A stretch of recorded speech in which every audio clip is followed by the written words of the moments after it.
Hello students, I hope आप लोगों की पढ़ाई काफ़ी अच्छी चल रही होगी। और आज हम लोग यहाँ पे एक नए इम्पॉर्टेंट टॉपिक के साथ हैं और काफ़ी ज़्यादा इम्पॉर्टेंट है ये इशू हमारे लिए।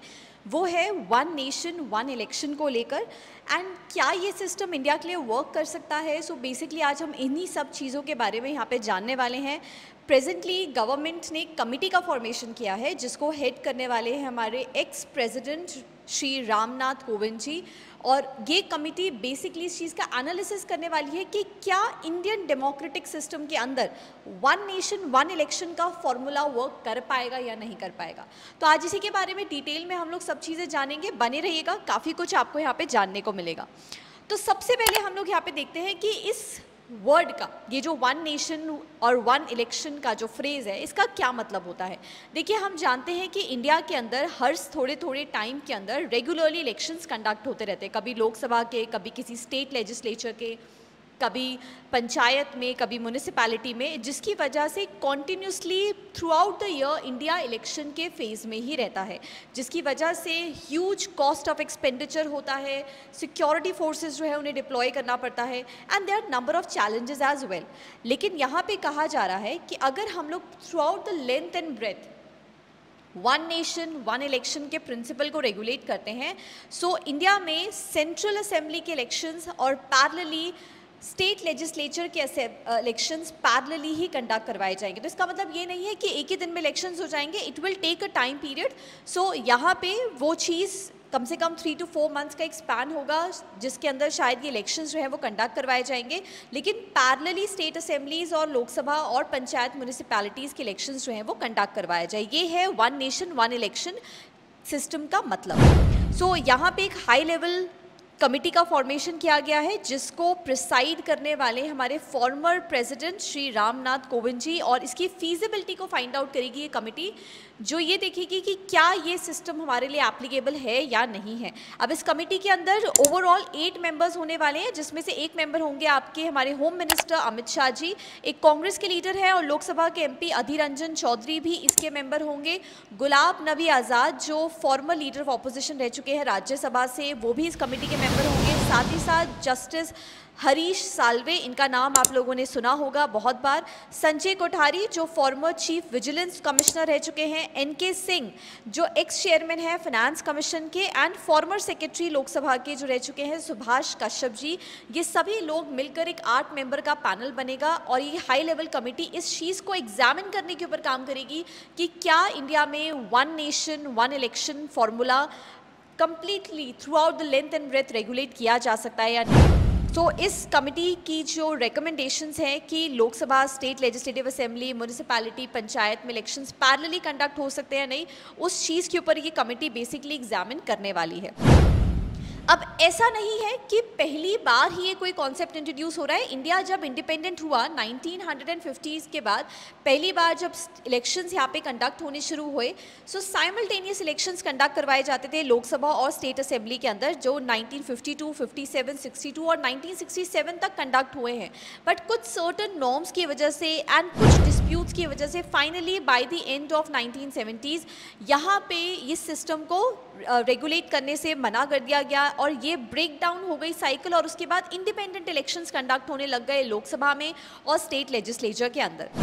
अब कुछ पॉलिटिकल पार्टीज कह रही हैं कि ये काफ़ी अच्छा और बेहतर डिसीजन हो सकता है, लेकिन कुछ पॉलिटिकल पार्टीज़ का ये भी मानना है कि ये एक डिसएडवांटेज की तरह भी काम कर सकता है। तो चलिए अब हम लोग इसके फेवर्स और आर्ग्यूमेंट्स दोनों को कवर कर लेंगे कि फेवर में क्या आर्ग्यूमेंट्स है और अगेंस्ट में क्या आर्ग्यूमेंट है। तो सबसे पहले जो फेवर में आर्ग्यूमेंट है वो है कि फाइनेंशियल बर्डन बहुत हद तक हमारे एक्सचेकर के ऊपर रिड्यूस हो जाता है, क्योंकि ओवरऑल अगर हम लोग देखें हर बार 5 साल के बाद जब लोकसभा के इलेक्शंस हो रहे हैं या स्टेट लेजिस्लेटिव असेंबली के इलेक्शंस हो रहे हैं, there is a huge cost जो इसके अंदर इन्वॉल्व होती है।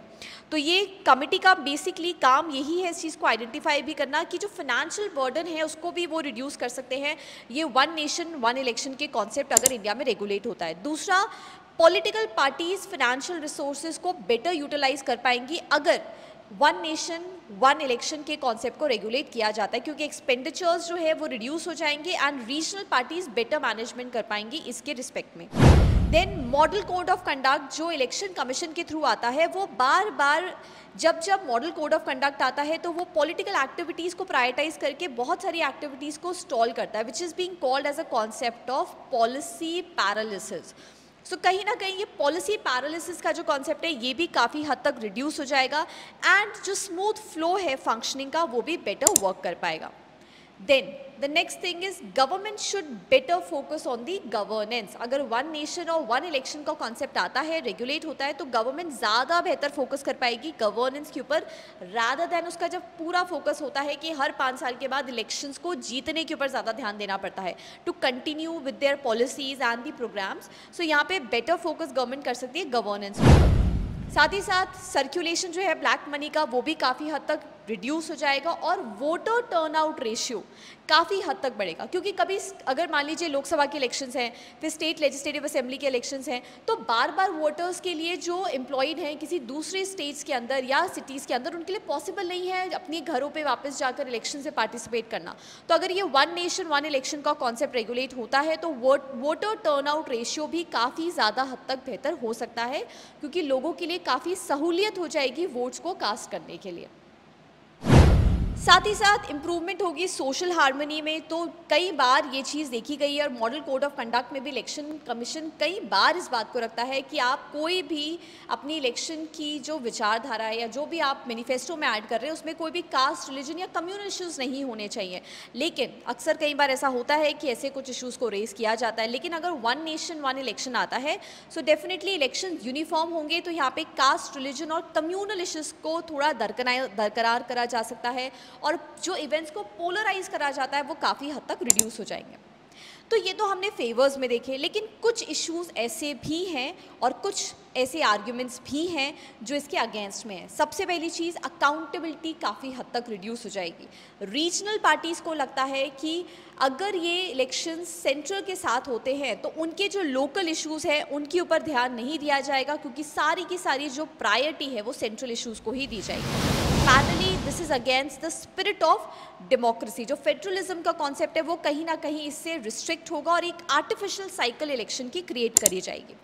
Then this is a threat to the internal security. तो जो heavy security forces simultaneous election के टाइम पर चाहिए होगी वो इंटरनल सिक्योरिटी के लिए एक बहुत बड़ा खतरा भी बन सकती है।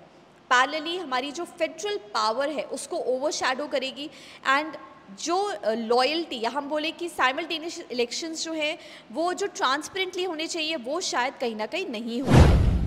साथ ही साथ there are certain logistical challenges as well. देखिए, अगर दोनों ही इलेक्शंस पैरेलली होते हैं, साइमल्टेनियस इलेक्शंस होते हैं, तो डेफिनेटली इलेक्शन कमीशन को और ज़्यादा वोटिंग मशीन्स की रिक्वायरमेंट होगी, ईवीएम्स की और वीवीपैट की रिक्वायरमेंट होगी, क्योंकि डबल रिक्वायरमेंट बढ़ जाती है। अभी क्या है कि एक ही मशीन यूज़ करी जा सकती है अलग अलग बूथ स्टेशन पे, और जब लोकसभा के इलेक्शन है तो वहाँ पर यूज़ होती है, जब लेजिस्लेचर के इलेक्शन से, स्टेट लेजिस्लेचर के इलेक्शन से, तो वहाँ पर यूज़ होती है।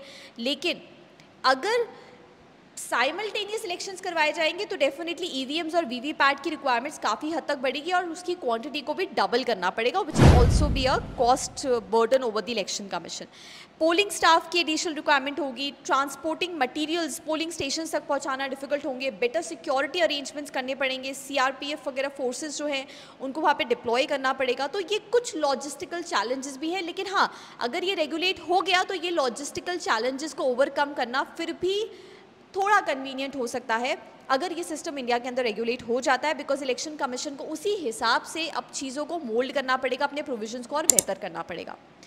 यहाँ पे ये रिकमेंडेशन सिर्फ हाई लेवल कमेटी से एक्सपेक्टेड नहीं है, इससे पहले भी कुछ ऐसी बॉडीज़ हैं जिन्होंने अपनी रिकमेंडेशन दी है, जिसमें लॉ कमीशन की भी रिपोर्ट है कि साइमल्टेनियस सिलेक्शन से पब्लिक फंड्स बहुत हद तक कंट्रोल करे जा सकते हैं, सिक्योरिटी फोर्सेस पे जो बर्डन है वो काफ़ी हद तक रिड्यूस हो जाएगा, एडमिनिस्ट्रेटिव मशीनरी का एक ग्रेटर इन्वॉल्वमेंट होगा और साथ ही साथ एक कांस्टेंट इलेक्शन प्रोसेस होगी throughout the length and the breadth of the country.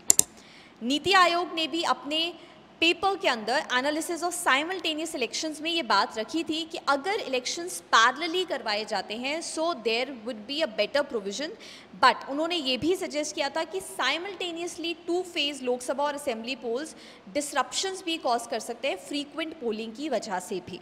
सो ये बेसिकली हम लोगों ने वन नेशन वन इलेक्शन के बारे में जाना कि क्यों इंडिया के अंदर ये कॉन्सेप्ट रेगुलेट हो सकता है या नहीं। देखिए, इंडिया एक ऐसी कंट्री है जहाँ पे ये सिस्टम का रेगुलेट होना थोड़ा सा असेंशियली डिफ़िकल्ट भी हो सकता है। अगर हम दूसरी कंट्री के कंपैरिजन में देखें, जैसे स्वीडन हो जाए या ब्राज़ील हो जाए, यहाँ पर डेफिनेटली साइमल्टेनियस इलेक्शंस होते हैं, बट इंडिया के अंदर रेगुलेट होता है first pass the post system, लेकिन ब्राज़ील और स्वीडन में रेगुलेट होता है proportional representation system. So India के लिए ये बहुत चैलेंजिंग भी हो सकता है कि कैसे इतनी वाइड कंट्री के अंदर एक ही टाइम पे साइमल्टेनियस इलेक्शंस करवाए जाएंगे, and the only way out over here is through the consensus. So अभी यहाँ पे हाई लेवल कमेटी की एक स्पेशल सिटिंग जो है वो होने वाली है 18 से 22 सितंबर के बीच में, जहाँ पर अब ये सारी चीज़ों को फिगर आउट किया जाएगा। फर्दर अपडेट्स हम आपको यहाँ पे देते रहेंगे। सो अगर आपको हमारी ये वीडियोस अच्छी लगे तो आप हमारे चैनल को सब्सक्राइब कर सकते हैं, आप हमारे को फॉलो कर सकते हैं इंस्टाग्राम पे ऐसी फर्दर और अपडेट्स के लिए। साथ ही साथ अगर आप यूपीएससी जैसे एग्जाम्स के लिए और स्टेट पीसीएस के लिए तैयारी कर रहे हैं तो आप हमारे डिस्क्रिप्शन में दिए हुए नंबर से हमें कांटेक्ट कर सकते हैं। आपको सारी इन्फॉर्मेशन एग्जामिनेशन के रिस्पेक्ट में और बैचेस के बारे में वहाँ से मिल जाएगी। नए वीडियो के अंदर हम लोग मिलेंगे स्टूडेंट्स एक नए अच्छे टॉपिक के साथ जो आपके एग्जामिनेशन के लिए काफ़ी ज़्यादा इंपॉर्टेंट होगा। Till then take care everyone, thank you so much.